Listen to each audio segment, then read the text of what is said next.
Bonjour à tous, petit sujet difficile aujourd'hui, on en avait déjà un petit peu parlé mais rapidement. C'est malheureusement la hausse des abandons due, alors ça serait dû à l'inflation, j'y crois pas vraiment, même si force est de constater par exemple que nous on a presque doublé le budget tous les mois pour nos 5 chats, nos 2 lapins et nos 5 tortues.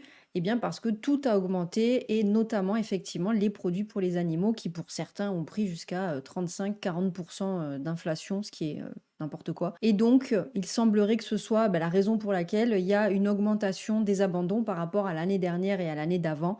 On fait un petit point, on en parle. Les abandons d'animaux ont augmenté de 15%, alerte la SPA. Les 13 et 14 mai, venez adopter. N'attendez pas les 13 et 14 mai, il faut aller adopter toute l'année. De même qu'il n'y a pas que les SPA, tous les refuges de France sont concernés, toutes les associations également qui n'ont pas de refuge sont concernées. Le nombre d'abandons a augmenté de 15% au premier trimestre 2023. Résultat, en 3 mois, la SPA a recueilli 7700 animaux contre 6600 par rapport à l'an dernier. La faute à l'inflation, s'interroge Jean-Charles Fonbonne. On parle de l'inflation car objectivement, c'est le seul paramètre qui a changé depuis le début de l'année. Rien n'a changé sauf l'augmentation des prix. On suppose donc que c'est la raison qui explique la multiplication des abandons. Je préfère me taire. Et pour cause, en moyenne, le prix des croquettes a bondi de 13%. En moyenne, hein, parce que par exemple, je crois que c'est Royal Canin, alors eux, ils ont explosé les scores, hein. Un surcoût qui pèse sur les propriétaires d'animaux les plus précaires. Je cite, bien que l'on ait encore une certaine stabilité dans le nombre d'animaux présents dans nos refuges, 6500 actuellement contre une capacité totale de 7000, on risque de se retrouver très rapidement à saturation. La deuxième difficulté, c'est le temps de présence des animaux qui s'allonge. On est passé de 51 à 56 jours en moyenne. Si la tendance ne s'inverse pas, on va avoir des difficultés d'accueil dès les premiers jours de l'été, alerte le président de la SPA. Or, l'été est toujours une période particulière pour les refuges de l'organisation qui voit affluer les animaux abandonnés par des propriétaires parfois mal préparés.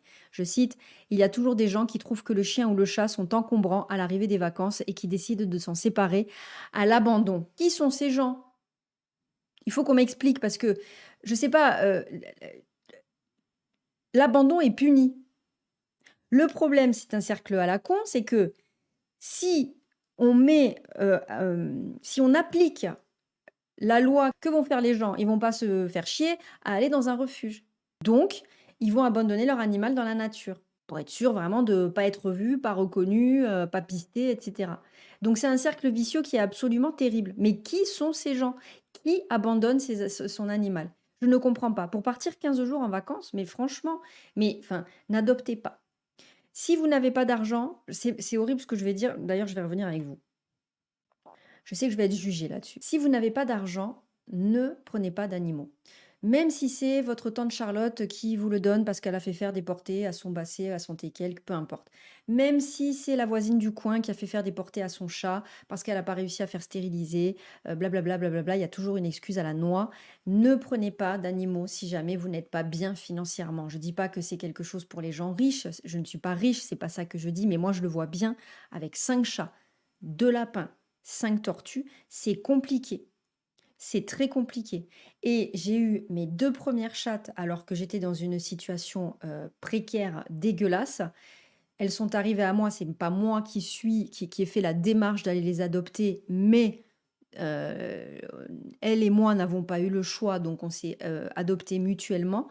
Mais franchement, mais que c'était dur de pas savoir si moi j'allais manger et surtout de mettre le peu d'argent que j'avais pour mes animaux pour être sûre que toutes les 2 allaient manger. C'est un stress, c'est compliqué. Les frais vétérinaires, c'est compliqué. La nourriture, c'est compliqué, sans parler d'inflation, donc retenez-vous d'adopter. Avoir un animal, c'est sûr que ça donne envie, ça fait plaisir. Quand on rentre à la maison, du coup, on n'est pas seul, et cetera. Je peux comprendre tout ça, mais pour être passé par là, franchement, attendez d'être un petit peu plus posé, d'être un petit peu mieux, parce que si c'est pour donner des croquettes dégueulasses achetées dans le Super U du coin ou dans le Auchan du coin, il va de toute façon finir par avoir très rapidement des problèmes de santé. Ça, on vous le met pas sur le paquet, hein. Quand vous achetez un paquet de clopes, il y a marqué «Fumer tue». Bah, sur les paquets de croquettes, il pourrait aussi marquer que ça provoque des problèmes rénaux, ça provoque des problèmes, urinaires et cetera, des problèmes de peau. Donc s'il vous plaît, attendez un petit peu, la roue tourne, le soleil revient à un moment donné. Il y a un moment donné où vous allez pouvoir être posé mieux, avoir un petit boulot stable, avoir tout ça et du coup, vous pourrez vous permettre d'avoir un animal. Mais avoir un animal, ça coûte cher. En termes de nourriture, en termes de soins, ça coûte cher. On reprend. Je sais pas, je me suis égarée un petit peu, mais on reprend. Le message de la SPA est simple. Avant de devenir propriétaire d'animaux, posez-vous la question de savoir si vous avez l'argent. Ben, on vient juste d'en parler. Je découvre l'article avec vous, hein. Environ 1 000 € par an pour un chien ou un chat.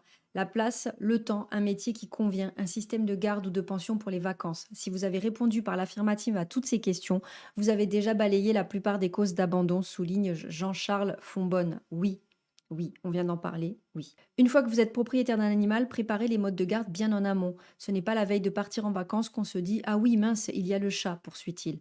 Alors, si l'idée de venir adopter un animal dans l'un des 63 refuges de la SPA vous séduit, sachez que l'association organise 2 fois par an des journées portes ouvertes, avant et après l'été. Chaque année, ce rendez-vous permet l'adoption de 1000 à 1400 animaux. En 2023, le rendez-vous est fixé au week-end des 13 et 14 mai. Venez avec l'idée d'adopter un animal ou juste pour découvrir nos collaborateurs. C'est une ambiance festive, promet le président de la SPA. Comme je vous le disais, il n'y a pas que les SPA. On va juste faire un petit tour sur un article. Pareil, je vous agrandis un petit peu. Hop.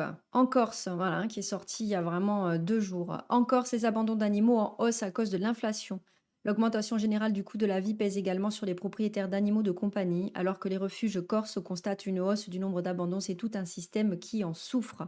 Et si l'inflation avait aussi un impact sur l'abandon des animaux, c'est en tout cas ce que relèvent différentes associations insulaires, alors que le prix des croquettes a augmenté de 17% en Corse depuis 2022.